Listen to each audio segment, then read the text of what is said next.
What's up, yogis? You're in the machine. Headstand back to crow pose, kakasana. It ain't easy. Way harder than going from crow into headstand because of a little thing called gravity. I'm going to show you a few tips to get you headed in the right direction. Of course, it would be really useful to have crow and headstand down, but you don't have to have them perfected to give this a shot. This is not for you if you have a bad neck or heart trouble. If not, let's do it.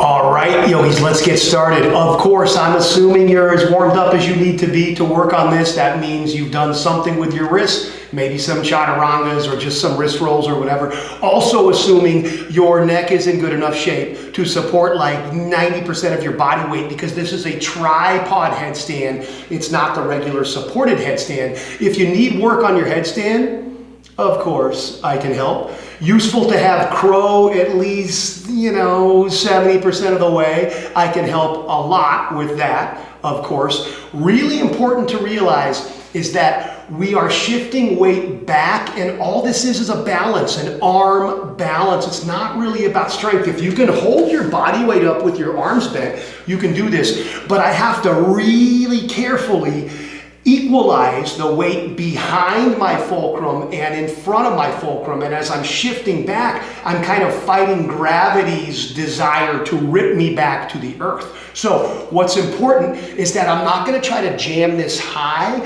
and make it into like crane, bakasana. This is going to be crow with bent arms. It's going to be so much easier because as we're falling back, we're not having to press up. Really important. This is maybe the most important piece, is that with bent arms, you need to lock them out from fingers to wrist, forearm, elbow, shoulder. Everything has to be stable. When we're in this tripod, sometimes the weight's in our head, so our hands are kind of relaxed. In fact, I can get up here and not have much going on with my hands. They're just holding a tiny amount of weight.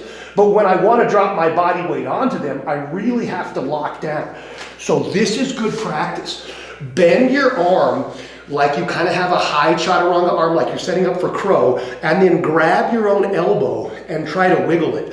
You want to stabilize everything so that elbow doesn't go anywhere. If you find yourself flopping it around, you're either not going to get out of the headstand to the crow or you're going to jack up your arm.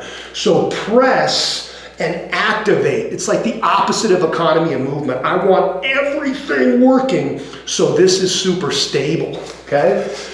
The key to this is tucking down to make sure you have a connection of the knees and then slowly rocking back. So this is actually a pretty good way to practice it if you want to totally start from scratch. If you have this very basic outside of the elbows crow, which is not really crow because it doesn't set us up for other stuff. It's an excellent way to learn it. I can help with that also.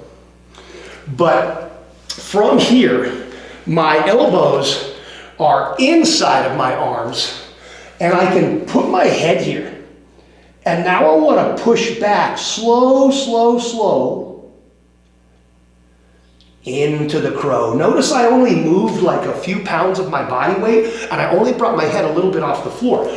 But I'm so low here because my elbows are wide, I can hit my head, lean forward, and then back out. But I stabilize, shift, little bit of butt, little bit of legs, then my head comes up last. That is a great way to practice it. It'll condition the wrists and build a little strength in your arms. Once you have that and you're okay with your headstand, again, these don't have to be perfect to give it a try. Once you have that, you can come from even higher. So I might, even with a block, do a higher regular crow and lean some weight forward and then slowly shift it back.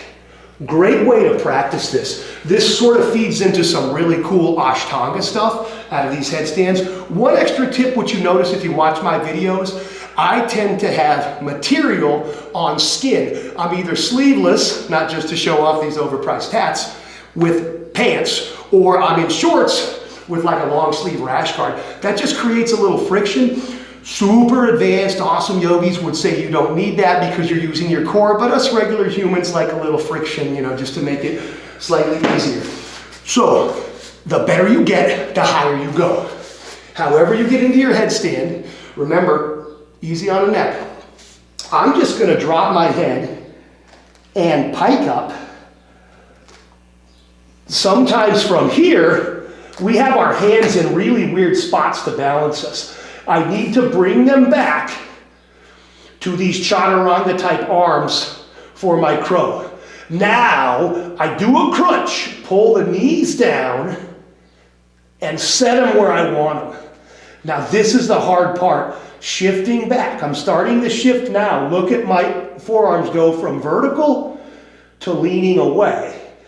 And now I press and start dropping the weight of my butt as I lift the weight of my head. From here, maybe I can straighten if I have the strength, but it's not necessary to work the crow.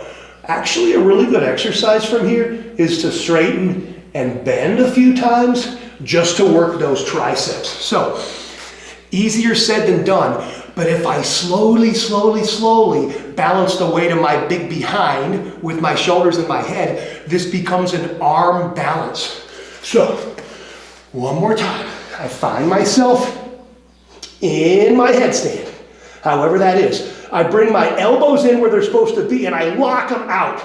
Everything's engaged from my wrists to my shoulders. I do this little crunch and set them up, and then slowly, I start to drop my butt and lift my head. If I go too far back, I can catch myself real quick. It's just a matter of stabilizing your arms. Of course, there's a lot of core involved in this, and slowly shifting the weight back. Give it a try. Let me know how it goes. Don't forget to like and subscribe. And most importantly, just do the yoga. But the whole point of the machine is to relieve you of that suffering.